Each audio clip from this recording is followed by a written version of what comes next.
Motivation and inspiration are powerful tools that change and influence perspectives, voices, and projects that shape the world.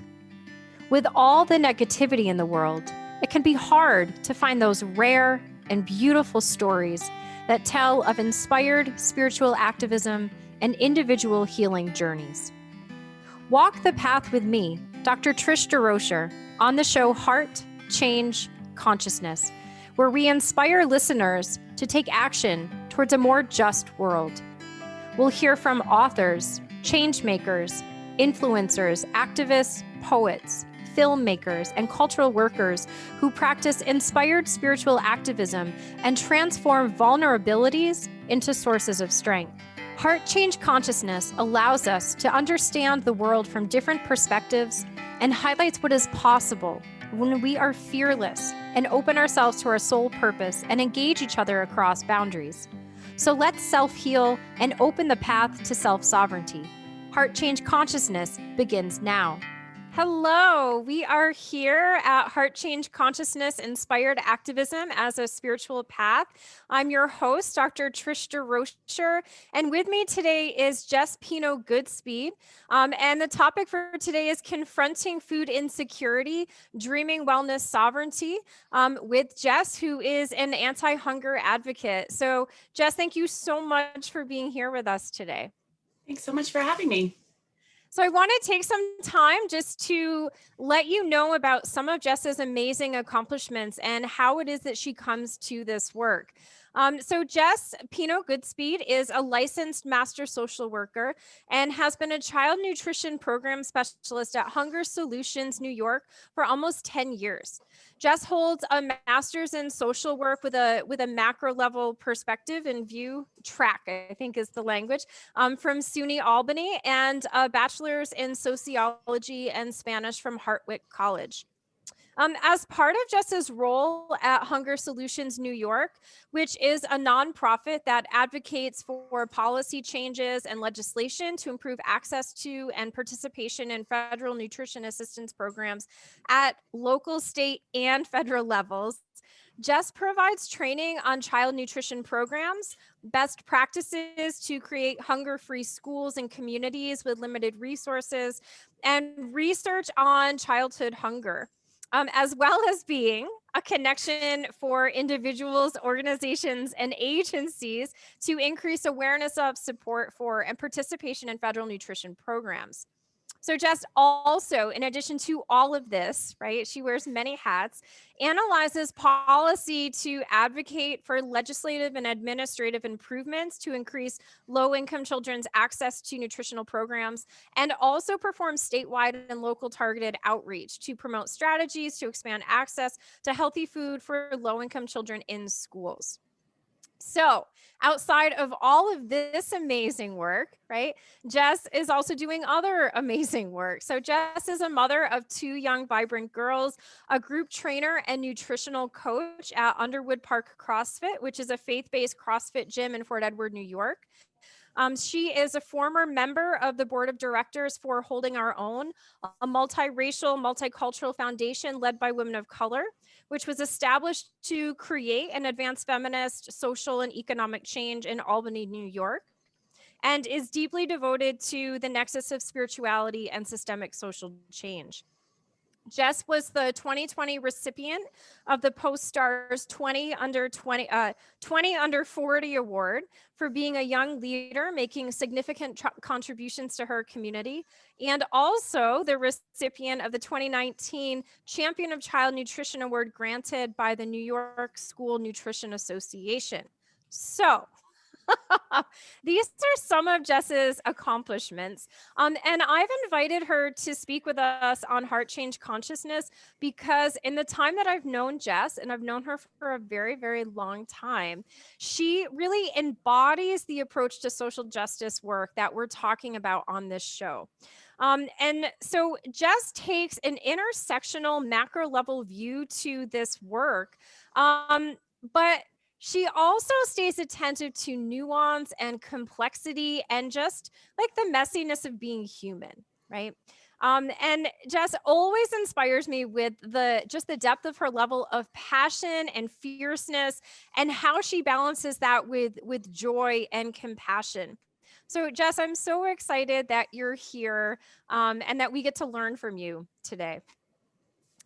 I'm so glad So to. Mouthful, but thank you. yeah, absolutely. So, Jess, these are your accomplishments on paper, but I'd really love it if you can just share with us and our listeners just how confronting food insecurity and nutrition work became your life's work. What led you down this path of becoming an anti-hunger advocate, and what for you is the connection between food, social justice, and spirituality? That's a lot to unpack, but I am definitely, as you can tell, there's so much, right? So I should back way up. The way that I happily fell into anti-hunger work through my master's program. So just to back up a little from there, I did my bachelor's, and all of that work was very deeply rooted in social justice. And so all of my work really culminated at the end of that about sovereignty in Latin America for Indigenous communities, looking critically at volunteer opportunities that particularly college students do in Latin America and how that may conflict with the autonomy of Indigenous communities, and how some of these like volunteer good deed works can really conflict with how they see their communities develop and grow. And so that was the perspective that I was leaving my bachelor's program in 2008 at the same time of the height of the economic recession. So options were obviously limited for me coming out of college. And I really ended up really lost in trying to figure out, where can I pay my college loans, make a living, but also like do this really important work that was just a part of who I was. So it's actually funny in this conversation about spirituality and this work is that I connected with a family friend who is the faculty chair at the UAlbany School of Social Work. And we were actually chatting at a Christmas Eve Mass, and we were talking about my work in my bachelor's, and he talked about how social work was rooted in social justice, and the core value of social work was rooted in social justice. And I always had this conception that social work was very micro level focused, looking at dynamics of interpersonal behaviors and therapy and like that classic version of social work. So this was a bright light of like what social work meant and what it was rooted to do, and really actually change outcomes for oppressed people in our society. And really like dissecting and pushing for change to focus on issues like poverty, like unemployment, all these social injustices that I was looking for to deal with in Latin America right here at my home, right? And especially living in a community that's rural, that is very industry-based, lots of poverty, I would say hidden poverty. And it really shined a light of, wow, I'm in the midst of so much inequity, so much injustice for people living in poverty, people really struggling, that, you know, here was an opportunity right at my door to really like work on this. So anyway, that is what brought me into social work. And my second year internship through my graduate program was with Hunger Solutions New York. So it was pretty serendipitous. It was really great to kind of fall into that work in that way. But it quickly, once I started my internship there, became evident that like I belonged there. It was a nice, I don't know, the universe works in powerful ways. So that definitely is what led me down the path of anti-hunger work. The other piece that you asked me about was like, what about this connection of food, social justice, and particularly spirituality, right? So with food, right, we talk about in terms of social justice, like what is at the core of social justice is people who are marginalized and without basic needs, right? And food, while it blows my mind that this may be radical to some folks, but food is a basic human right. People cannot exist in this world without having the proper nutrition they need to grow, to thrive, to be at work, to be a productive member of society. And so food is really, I always see it as like this groundwork, this base of what opportunity can be for people. It needs to be there, right? So obviously that food piece really fit nicely into social justice. Where it comes into my spirituality, I really think about how can you do this work without some sense of spirituality, without some calling that this work needs to be done and it can't be left alone, right? It can't be ignored. And so how can you not, and so I guess I've been asked this so many times of like, how does someone like you come to social justice, come to this? And it was really ingrained in the way I was raised. I was raised in a Catholic church. And I think a lot of folks hear that and think of a traditional Catholic church, but I was fortunate enough to have, my father is from Latin America, he's Peruvian. And my mother was there studying with him under Gustavo Gutierrez. He is a Peruvian philosopher, theologian, and a Dominican priest. And he's considered one of the founders of liberation theology. And so I was raised in this church that my family was very influenced by Latin American Catholicism, right? That Gutierrez called for an understanding of poverty, not that just that blessed are the poor notion that we get from the Bible, but calling on the church to look at the complexities of poverty, to look at economic resources, look at structures of oppression that are keeping people in poverty, and really challenging the church and challenging people in the Catholic faith that God's real work is rooted in economic, spiritual, and intellectual liberation of oppressed people. And so not only now as an adult looking back, it's kind of one of those, of course, right? Of course I work in social justice. So that's, I think definitely what has driven me towards this avenue of work and towards, just always being in the helping profession and rooted in social justice. Yeah. And full disclosure, I grew up knowing Jess, and also just part of how I come to this work was very influenced by Jess and Jess's family, and having that alternative perspective of Catholicism and religion, where true social justice and liberation of everyone, right? And that being kind of the impetus of doing spiritual work was just really illustrated and modeled, it just at every level, right? Questions, thoughts, conversations around the kitchen table, right? So Jess, I want to talk a little bit more about our immediate context. And I imagine that, so you're coming from that particular upbringing, you're coming from your particular track in your bachelor's, you come to do this macro level analysis in your social work program.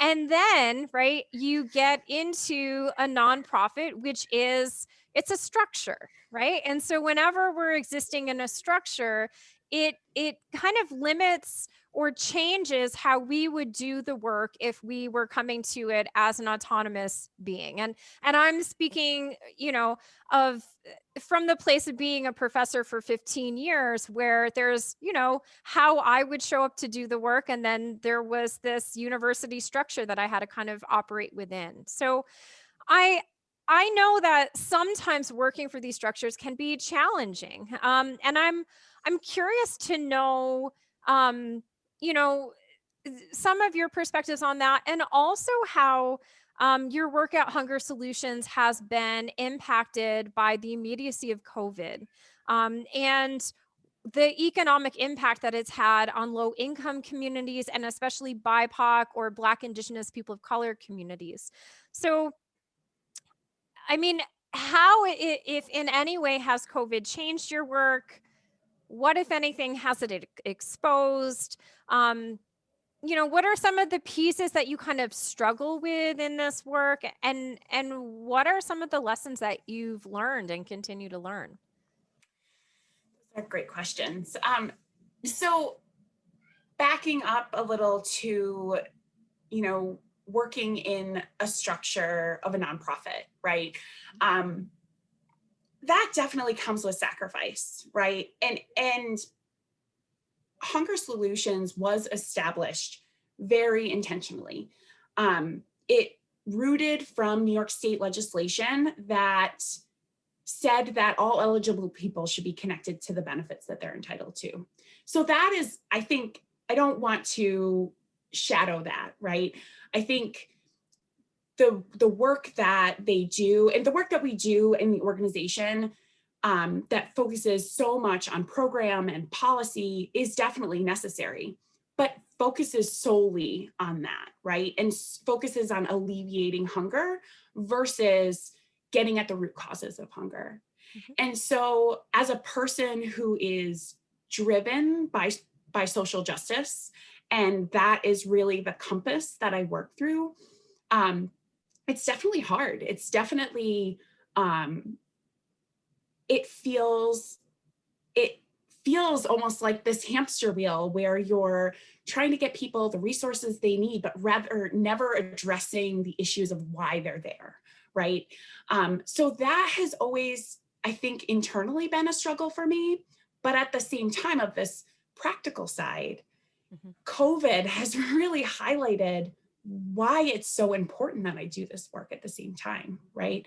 I can remember just before COVID, I was starting to feel burned out. I was, coming up on I was on 9 years of working, and I was like, how are we really moving the dial? From the recession of 2008, people really didn't recover from that recession. The people who experienced hunger didn't see that bounce back. We did improve overall in connecting people with resources, but they were so just at the cusp, right, of food insecurity. And so what COVID did was really shined a light that people are barely hanging on, right, to get themselves above this level of poverty that they can have enough food in the fridge for their kids. And so with COVID, I feel like in hindsight, I was in this luxurious place of being able to look at program and policy and saying, oh, I wish we could do more on the systems level to change some work. But at the same time, when COVID happened, it just showed that families rely so heavily on these programs. I particularly work on school meal programs. And so when the shutdown happened in March of last year, it was family after family calling our office, which normally we don't get calls from families. It's mainly we're working with community-based organizations, with schools. We're much more on this macro level, but they saw our programs. They Googled us to see how they can get help with food.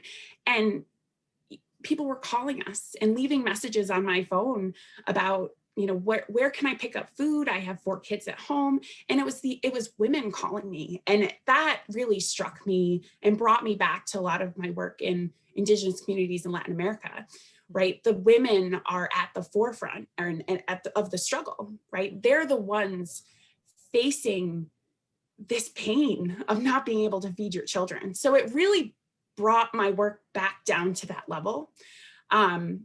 It has also brought back those questions, right? Of how fragile is our economic system for working families, and how close is looming disaster? It really just highlighted all those complexities. And also at the same time, you know, we're doing our work, we're pushing for policy changes to expedite resources to families. But at the same time, your heart is hurting, like hearing these stories when you're trying to strategize how to get the right votes. And hearing for me, it was just the personal pain of trying to find program and policy solutions and seeing this red tape and bureaucracy literally get in the way of humanity, of feeding people, of making sure that mothers, because mothers are the ones who are skipping their meals so their kids can go to bed without empty bellies, are bearing the weight of this bureaucracy, right? So this past year has been probably one of the most profound years in this work for me. It's where you keep questioning of like, what are we doing here with these programs? But also, what are we doing? But why we can't ever step away, right? I think, and what I mean by that is like, what are we doing? So many times I think like, this is just a Band-Aid to a much broader issue. And we need to be working on this broader issue. But at the same time, right? Like people need this basic necessity. It can't wait. There's such urgency. Yeah. And I think that's something that comes up in a lot of social justice dialogue too, right?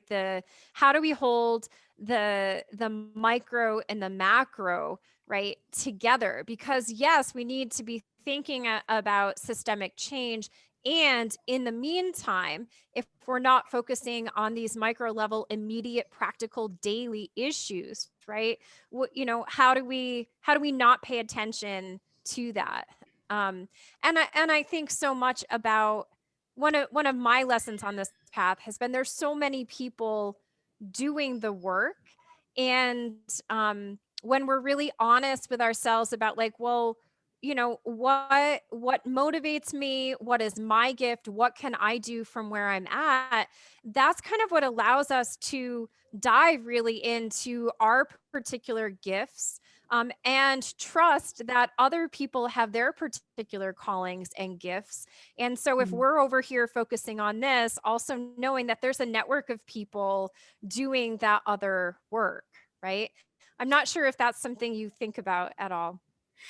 Yeah, for sure. And I think if you're going to look at like, what's the silver lining here, right? Seeing so many different, we've worked so long in silos that the anti-hunger folks are over here and folks working to increase the minimum wage over here, and folks working on looking at racial disparities and hunger and poverty and how Black and brown babies experience hunger and food insecurity at 10 times higher rates, and that, you know, that impact on their mental health, on their economic and their academic achievement, all these pieces, right? We were all working in these silos. And I feel like COVID really helped break down some silos to get folks talking together in working on policy solutions together, to look more broadly at these issues, right? And to look at how they're all interconnected. And I think also by survival, when we were looking at states and localities not getting any aid, we all had to pool our resources. Many nonprofits across New York State stopped getting paid by the government. Yeah. And so it was just this necessity, right, to keep working together and to not look at hunger in one silo. Mm-hmm.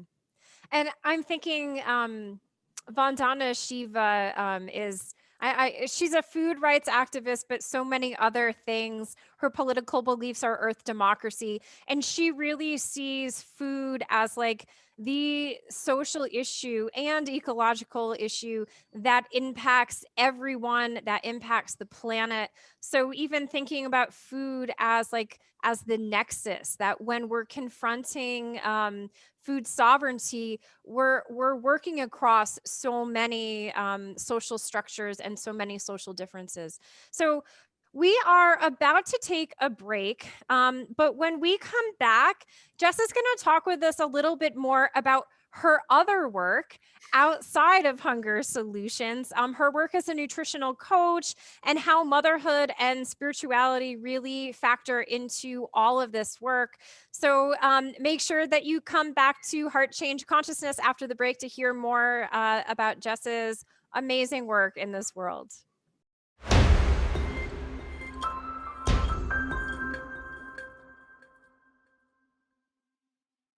Hello, and thank you for coming back to Heart Change Consciousness, Inspired Activism as a Spiritual Path. And I am here as your host, Dr. Trish DeRocher, and I'm here today with Jess Pino-Goodspeed, who is an anti-hunger advocate at Hunger Solutions, New York. So before we get back into our conversation, I just want to make sure that you know where to find my services. So my website is transformativeconsciousness.com. That's transformativeconsciousness.com. And I have an upcoming workshop on March 27th from 1 p.m. to 3:30 p.m. Eastern Time through Sangha Studio, which is a nonprofit based yoga studio in Burlington, Vermont. And it's Whiteness 101, an anti-racism workshop for white-bodied yogis. So this workshop is specifically for white-bodied people who want to be doing anti-racism work and don't know how. Maybe you don't understand the language. Maybe you have a lot of feelings in your body about it. And so this workshop is going to be talking about some basic language principles. What do we mean by white supremacy? What do we mean by white-bodied people? What do we mean by whiteness, right? What is whiteness? What do we mean by institutional racism? So we'll be unpacking some of this language. You don't need to know anything, right? That's what this workshop is for. And we won't just be talking about it. We'll actually be getting into our bodies and talking about triggers and kind of all of those fear responses that can come up when we talk about race, because this is just a fact. We can't just do this work with our minds. It's also in our bodies. And so we'll be talking a little bit more about that. We'll be doing some practices. There will be some time for discussion, Q&A, journaling prompts. And again, this is March 27th from 1 p.m. to 3:30 p.m. Through Zoom. And if you go to my website, transformativeconsciousness.com, you can find this under events and programs there. So Jess, I want to talk more about your other hats and roles in your life as a nutritional coach at Underwood Park CrossFit. And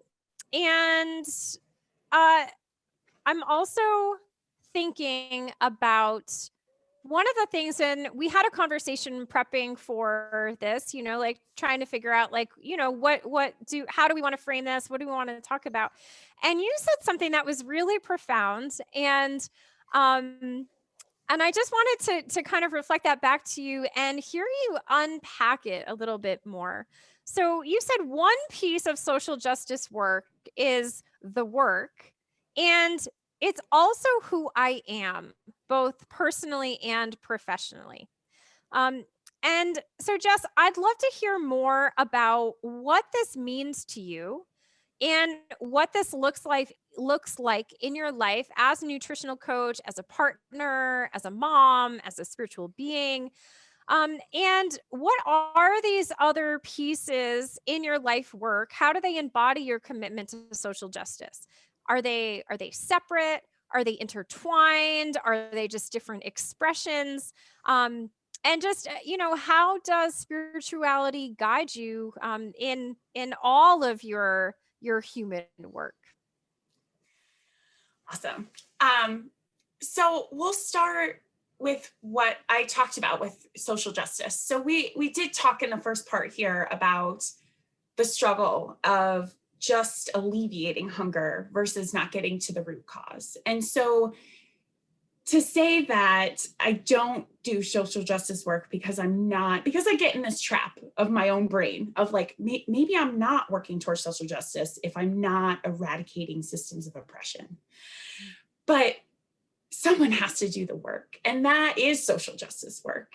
And so I often, right, in my brain, in my relationships with my friends like you, Trish, talking through what is my social justice work. And that's where I really, it's in that questioning, right? Where I'm like, no, this is who I am. This is what drives my decisions on how to mother, on how to be a partner, on how to coach people with nutrition, how to change programs and policies based on hunger.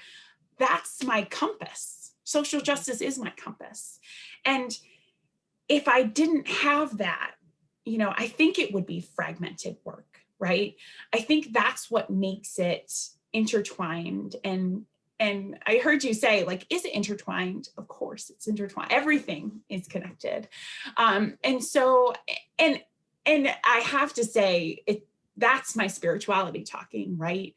That, it's not, right. It's no work is singular, right? And certainly you can help people, but thinking of how you're helping people and the systems that are influencing why they're in the position that they're in and why they're in the space that they're in, and why am I working with them? Why am I touching them in their lives? So this is the other hat that I wear, you're talking about my life as a nutrition coach at Underwood Park CrossFit. So movement is a big part of my practice for just helping all that's in my body, doing anti-hunger work and I very much feel the pain of the people who call me, and the work that I do.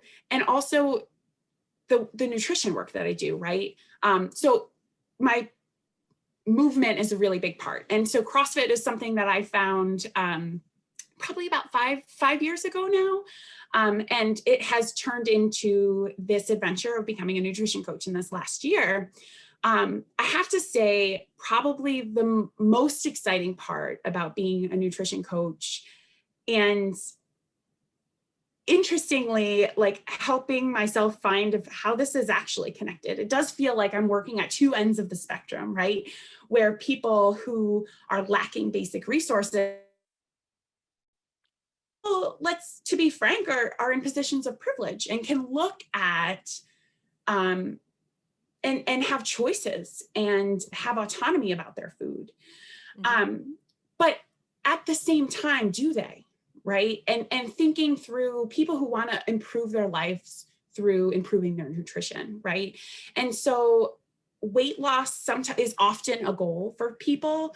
But for me, the most exciting piece of this work is women liberating their bodies from diet culture, from this larger multi-billion-dollar corporations that tell women to shrink themselves to be worthy of love, of connection, to not take up space, to be demure and quiet and small, right? Like that is a real thing that women feel starting at like 5 or 6 years old, right?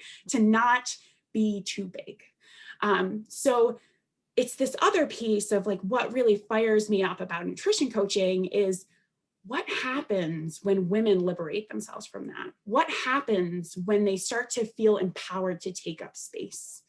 And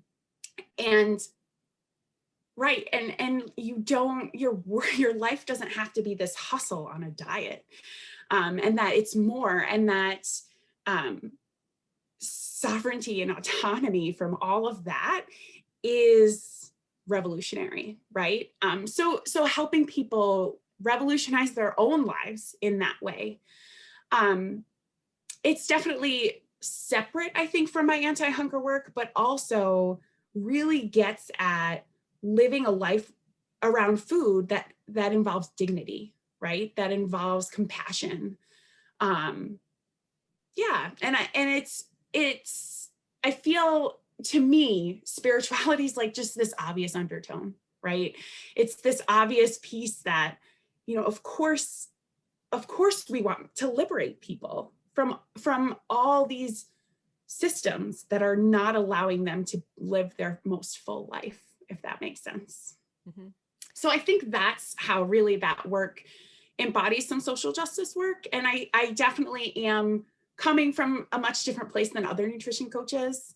I'm very frank with my clients when they start with me about, my approach and where I'm at.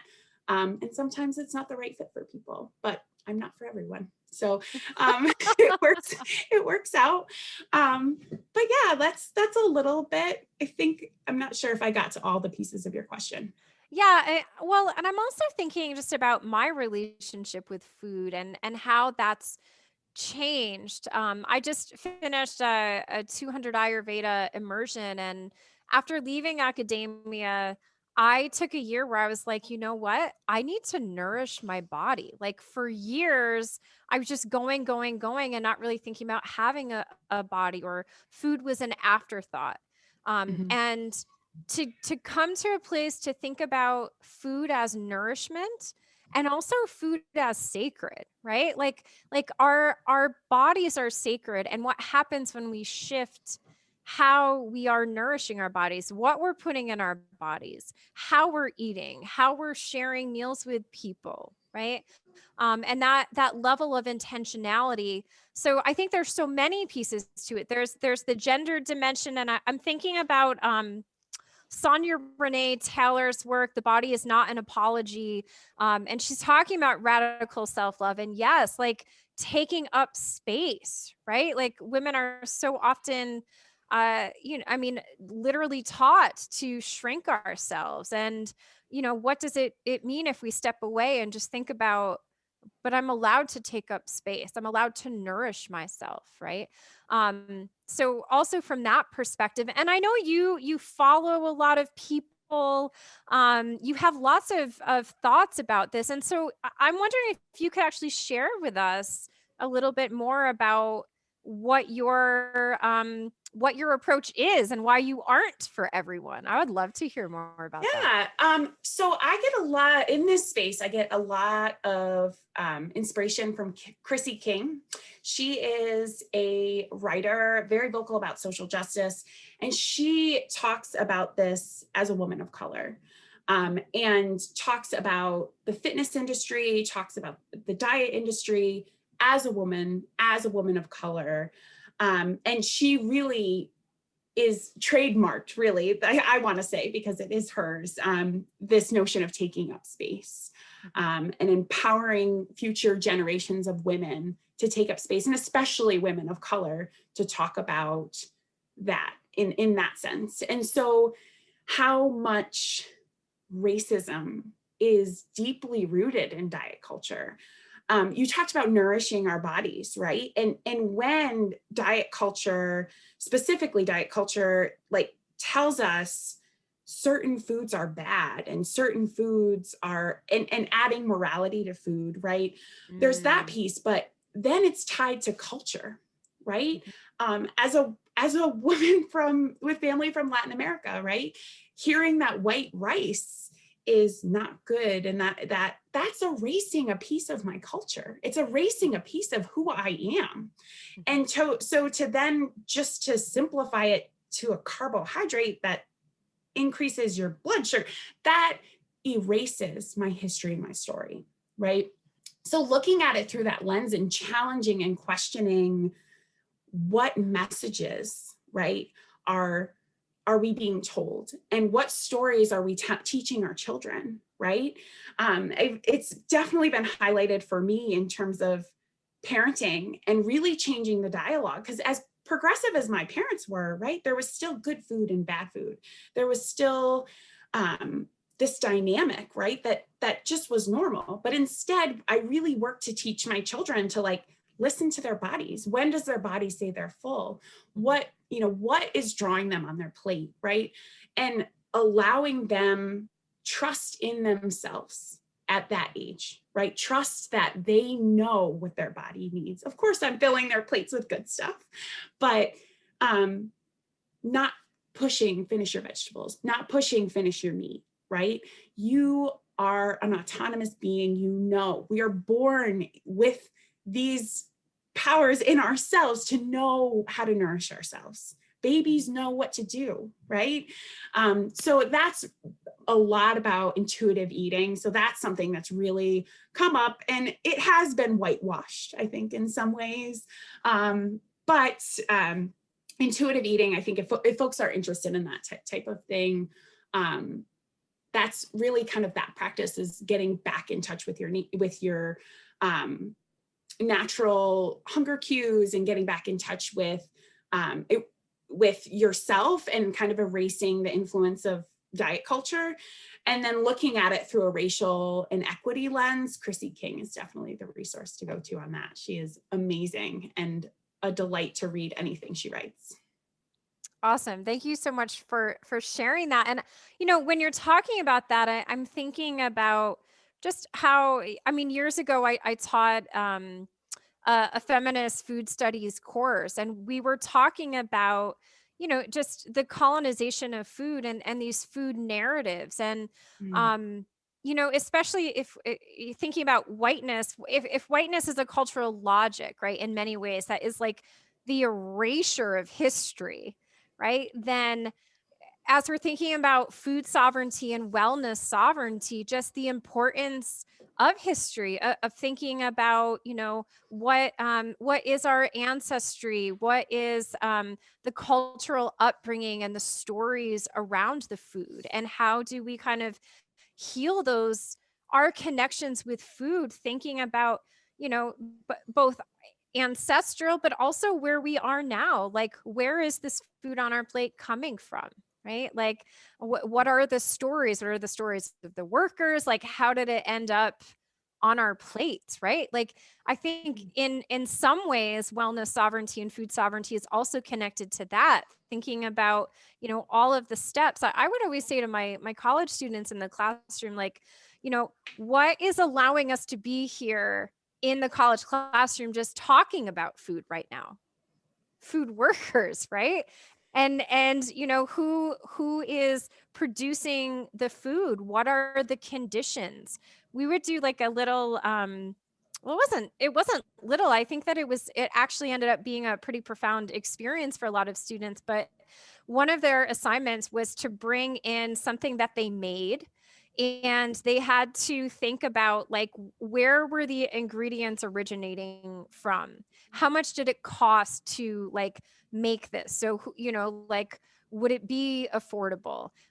Thinking about, like, different dietary restrictions, who could eat the food, and thinking about food and food making as a form of praxis too, right? And thinking about all of these multiple pieces. And in that, I framed it out as the quinoa debates, and it was about quinoa at the time, but I think that it happens in different forms. And so, quinoa, which is a Peruvian, like, staple food, right, was all of a sudden, like, deemed this superfood in the global north. And so the prices started going up, and then all of a sudden, as a result of, like, the wellness industry being like, this is such a high nutritional food, you know Peruvian people who had grown up as, like, the staple crop couldn't afford to eat quinoa anymore, right? So as you're talking about these pieces, I'm thinking about that. I'm not sure if you have,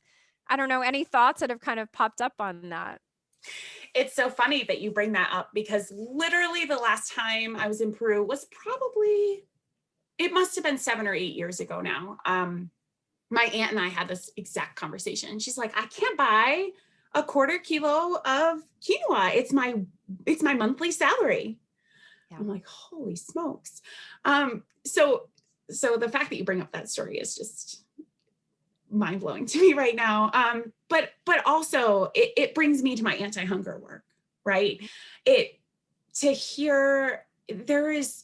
I live in the area I live is fairly conservative, right? So there's a lot of rhetoric around who's worthy of food stamps, right? We used to call it food stamps, it's called SNAP now.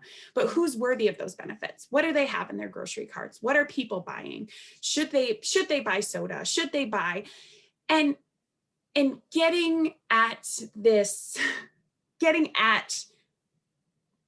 this whole prejudice, right, against people who have limited resources, right? That's what I really drew out of what you were talking about, was how can we criticize and look at some of these pieces without looking at the nuance there, right?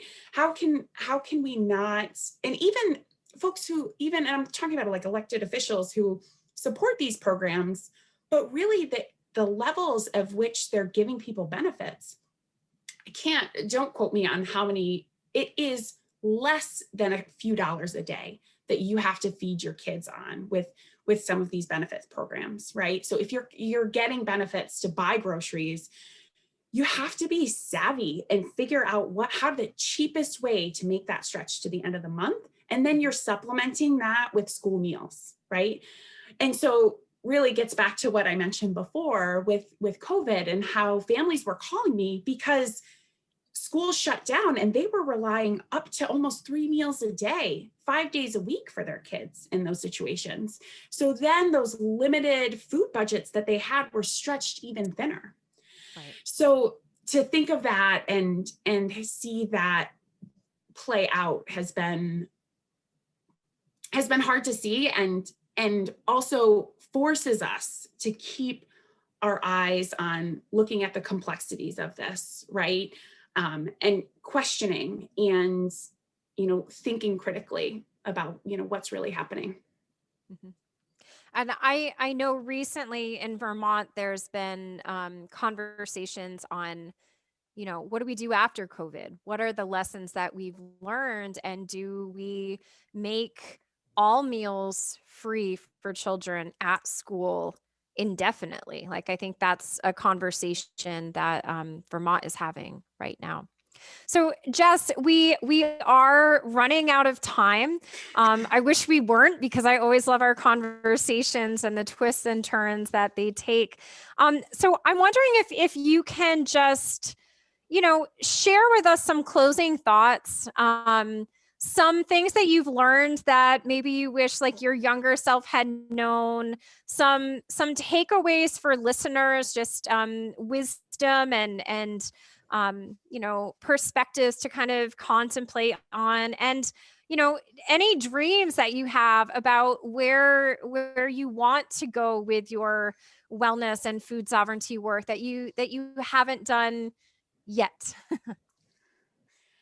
Awesome. So I think my biggest takeaway, and I think what I would want folks to know, especially if you're not in this work already or newly coming to this work, is to not feel discouraged. That I think I had a very simple idea of what social justice work would be.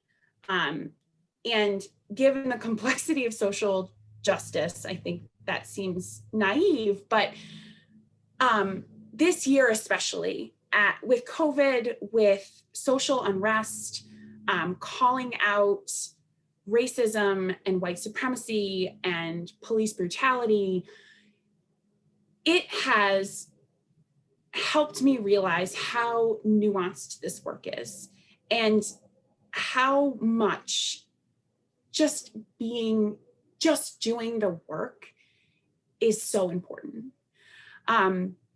It's so easy to get caught up in, and I don't want to belittle it, but to get caught up in the enormity of all that, right? And to really just be overwhelmed by what it takes to eradicate poverty, what it takes to break down systems of oppression, right? But doing the work each day gives us a deeper understanding and helps us to look critically at everything, how I tell my kids to eat their meals, to how I'm working with a woman who calls me who can't feed their kids meals, right? How you can look at where systems of oppression can come everywhere, right? And the best we can do is what's in front of us, right? And just keep moving along.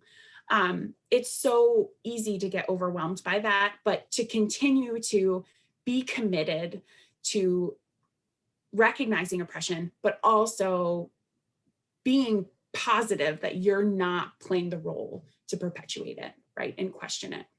And being intentional about teaching our children and doing our work through that lens. Mm-hmm. Yeah, Paulo Freire always talks about how, part of the role of the cultural worker is to just continue to check ourselves constantly, but, also to continue showing up. The point isn't to just think about things without taking action. It's not just doing things without reflecting. It's that constant, that self-reflection. So Jess, thank you so much for being here with us today. I always learn from you. I'm always grateful to share space with you.